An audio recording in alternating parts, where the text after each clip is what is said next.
number of years. Because my schedule's crazy, I can't come every week, but the Lord gave me the high honor and privilege of serving in Africa this summer. I went with a group of 2 siblings and one of their spouses, and what I'm going to share with you today is 3 lessons that God put on my heart from our African adventures. And the first lesson was God's majesty. Psalm 104:24 says, "How many are your works, Lord? In wisdom you made them all. The earth is full of your creatures." And we had the wonderful experience of visiting Victoria Falls during our adventures. Victoria Falls is fed by the Zambezi River, and it's on the border of Zambia and Zimbabwe. And you can't go to a place like that without experiencing God's majesty.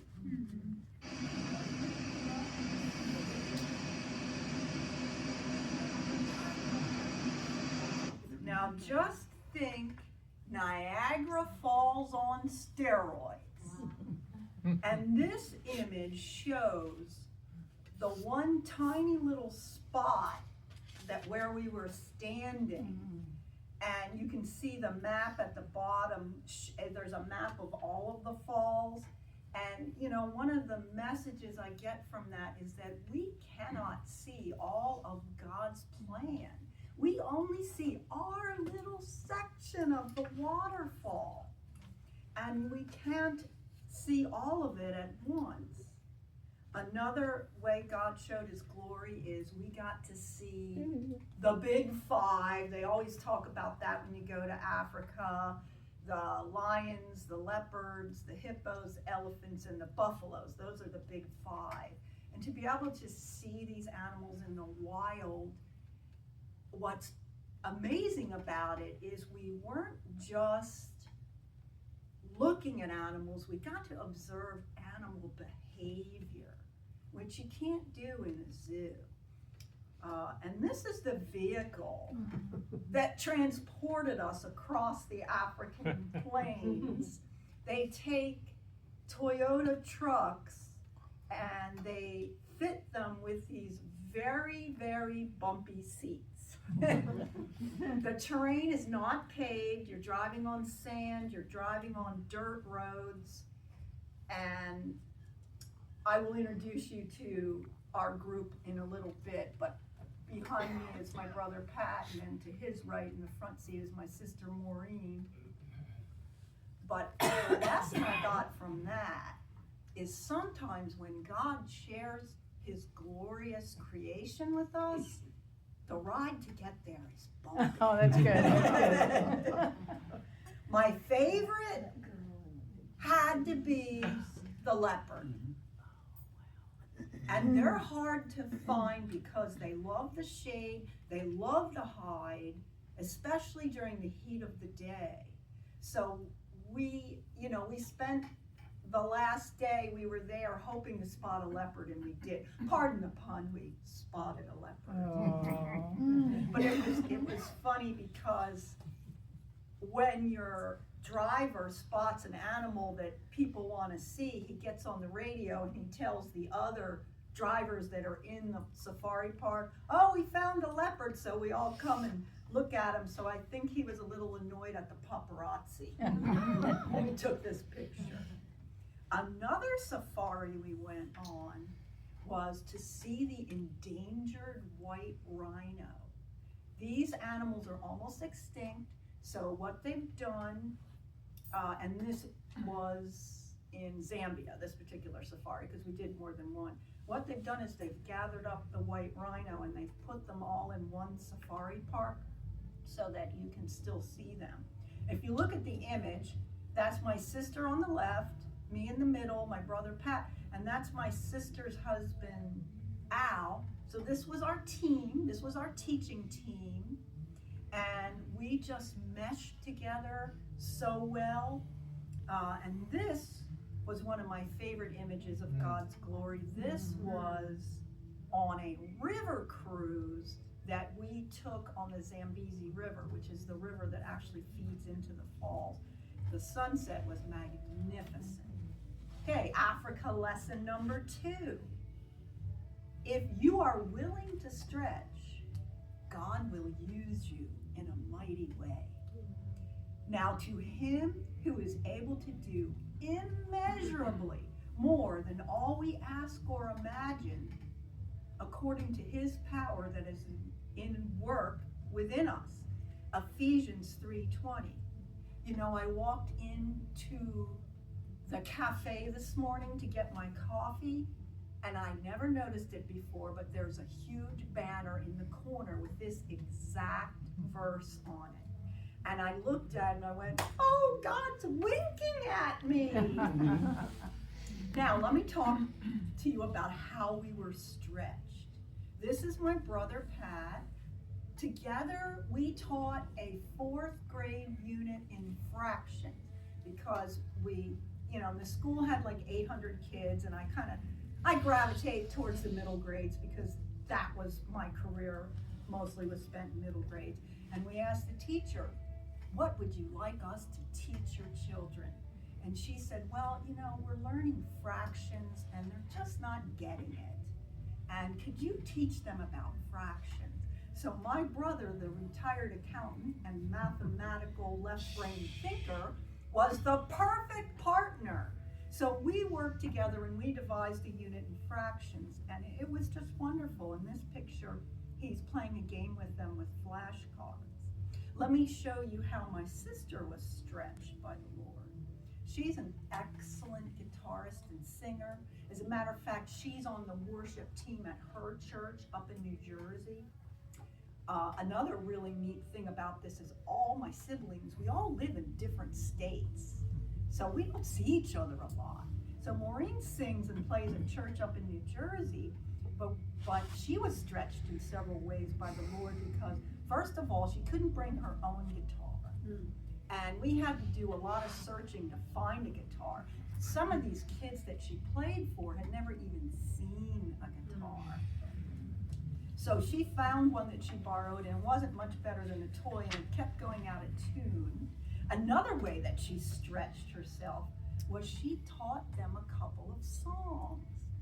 And the children are so musical. Everyone in Africa is blessed with the gift of music. And I'm going to show you later how amazing they are. But they were able to learn new songs in a day. So she's, I think in this picture, she's teaching them, don't worry, be happy. And they knew it the next day. And she also taught them a Christian song. Here's one of the ways that I was stretched. This is me teaching.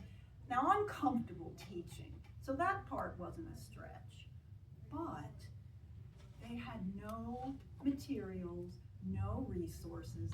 As an American teacher, I'm used to, okay, we're learning fractions and going into the cabinet and getting out the fraction pieces and having the kids all have them on their desk and put them together.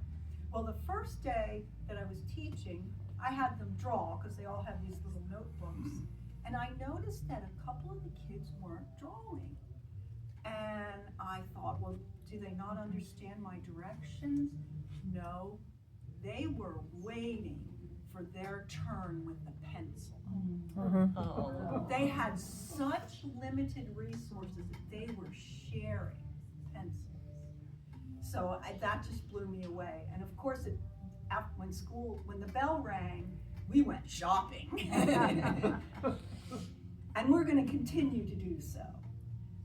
But anyway, so that was another way that I was stretched. And I knew ahead of time before we went over there that there wouldn't be many materials. So I prayed about it, and the Lord had me devise these games because I wanted to leave them with a lot of learning materials. So I took file folders and drew game boards on them, and I brought cards that they could use and little men that they could move and dice. I had to bring everything. And I taught them the games and then left them with all of these games. Here's one way that they're stretched all the time. This is their garden at the school. This gentleman, I believe his name was Charles, he's paid for through a nonprofit. It's a wonderful organization that was there building a building while we were there. But anyway, he's the gardener, and the garden has every kind of fruit you can imagine, citrus, mango. But he told us that at least twice a year they have to replant everything because the elephants trample it. It's a big problem. The elephants do whatever the elephants want. You know, there's no stopping them. We saw them on the side of the road when we were driving to town. So, of course, that's like their buffet. They come in and they rip everything up. And my brother-in-law, Al, who's on the far right, he has Parkinson's. And he's a retired physical therapist. And the Lord just blessed his health on this trip. He did fabulous. And what he brought to the table was, as a physical therapist, he worked as an early interventionist. So he spent a lot of time in the pre-K teaching them motor skills games. And they just loved it. So those teachers now have a bunch of new lessons that they can keep doing for movement. He did like the alphabet and movement. It was wonderful. Another way we stretch, you're looking at our laundry facilities. The buckets in the front are the wash, and the line in the back was the dry cycle. But you know, the weather was great. We were actually there in their winter, which is their dry season, so the temperatures during the day were 70 to 80. It was chilly at night. We did not have heat, didn't always have power, didn't always have hot water, but you know what? It was so worth it. And you know, they live like that every day. Another reminder. And the Lord stretched my art. The class that Al and Maureen were working in, I had told the teachers that I would do caricatures of the kids. Well, there was a lot of them. So what I did was I drew the bodies the night before, and I let them pick a superhero. I drew superhero bodies, and I had princesses, and then the children would pick which body they wanted me to put their head on. So the Lord stretched my creativity. And let me tell you about this lady, Miss Kathy. And you can see her caricature there too. She's the headmistress. Linda Community School, which is the school where we taught, is 75% orphans. 75%. Do you know what Miss Linda did? She adopted 7 of them. And she's a single mom. So she's got some crowns waiting for her. Wow. She was a beautiful, articulate woman. And it's just an honor to meet people like that. And they have nonprofits that actually have built houses in the community around the school for these orphans to live. Lesson number 3. What it means to be poor in spirit. Blessed are the poor in spirit, for theirs is the kingdom of heaven. Matthew 5:3. The image you see on this slide is the school's lunchroom. And most of them only get 1 meal a day. And the meal they often have is based on shima, which is their staple. It's made from pounded maize. And they stir it until it thickens, and then they put, different sauces and things on top of it.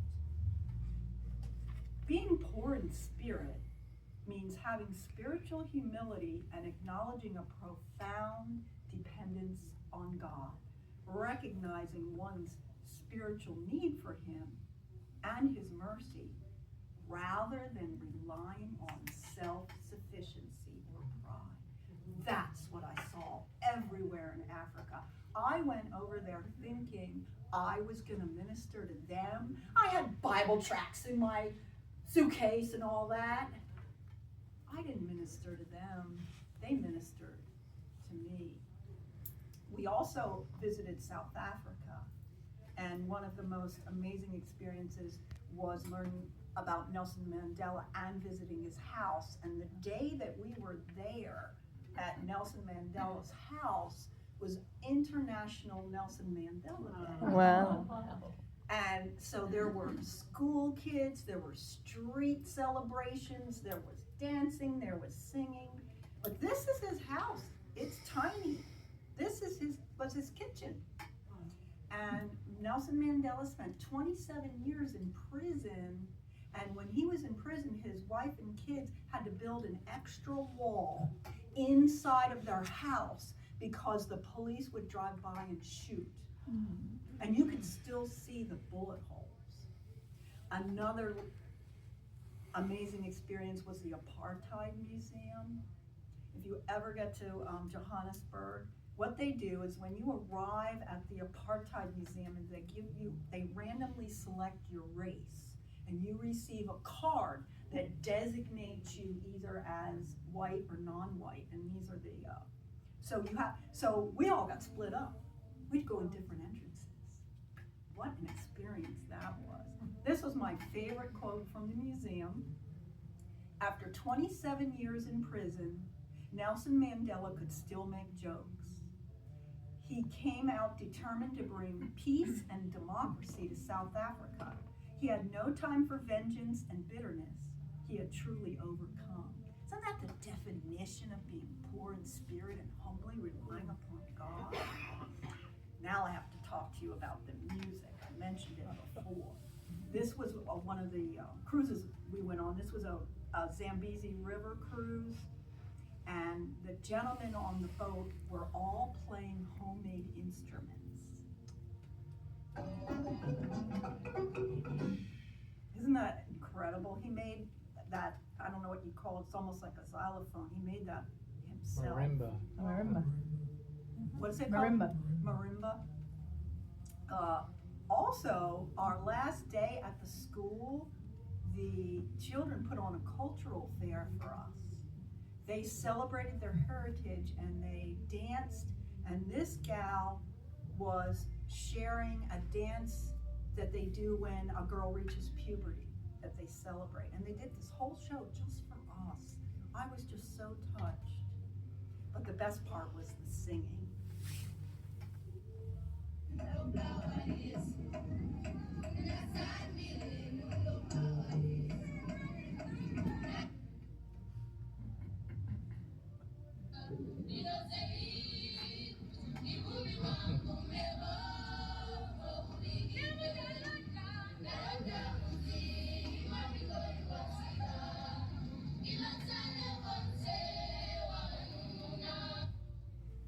They sang in several languages. They sang in Bembe, Tonga, and English. I believe the song that I just played, they're singing about following Jesus. So it just was so moving. There was so much joy, and you see a lot, they're wearing uniforms, they're clean, and some of them go back to houses without electricity. And this was how they greeted us each morning in the classrooms.